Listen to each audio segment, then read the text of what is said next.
अस्सलामुअलैकुम प्यारे बच्चों, आज हम सफ़ा नंबर 16 और 17 देखेंगे। चलिए देखते हैं सफ़ा नंबर 16। तस्वीर देखो, तस्वीर का नाम बताओ, तस्वीर के नाम की पहली आवाज़ पहचानो। देखिए यहाँ पर जो तस्वीर नज़र आ रही है, ये तस्वीर है नल की और ये तस्वीर है नमक की। नल, नमक, दोनों तस्वीरों की पहली आवाज़ है न। तो बच्चों, न इस आवाज़ के लिए अलामत इस्तेमाल होती है ये, इसे कहते हैं नून। नून से नल, नून से नमक, इसकी आवाज़ होती है न।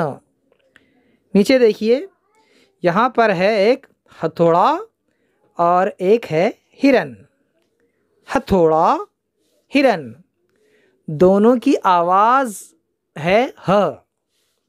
ह इस आवाज़ के लिए इस्तेमाल होती है ये अलामत, इसे कहते हैं हे। हे से हथौड़ा, हे से हिरन। यहाँ पर देखिए, ये आपको घोड़ा गाड़ी नज़र आ रही है, इसे उर्दू में कहते हैं यक्का। यक्का, यक्का की आवाज़ क्या है? य इस आवाज़ के लिए इस्तेमाल होती है ये अलामत, इसे कहते हैं ये। छोटी ये इसकी आवाज़ होती है ई। अक्सर इसकी आवाज़ ई की तरह इस्तेमाल की जाती है। और नीचे है बड़ी ये, इसे ए के तौर पर इस्तेमाल करते हैं। जहाँ भी ए ऐसी आवाज़ होती है वहाँ पर बड़ी ये इस्तेमाल की जाती है। देखिए नीचे हर्फ देखो और लिखो। देखिए इस तरह आपको लिखना है नून। नून लिखा जाता है इस तरह। इसके बाद लिखिए हे। हे लिखिए इस तरह।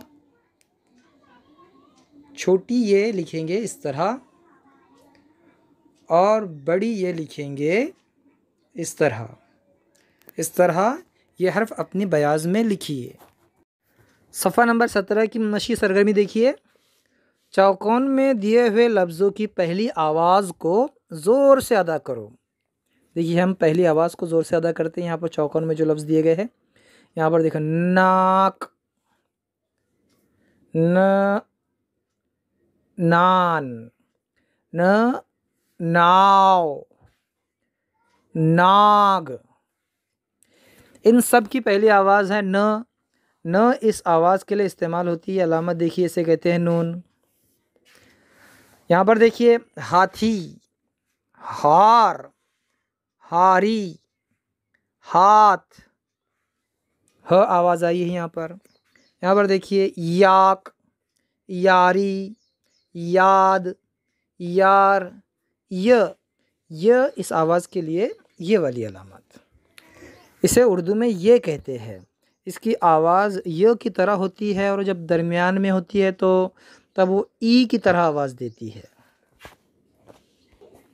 इन हरूफ की अच्छी मशक कीजिए और इनकी आवाज़ों को अच्छी तरह याद रखिए। अगले वीडियो में फिर मिलेंगे, तब तक के लिए अल्लाह हाफ़िज़। अस्सलाम वालेकुम।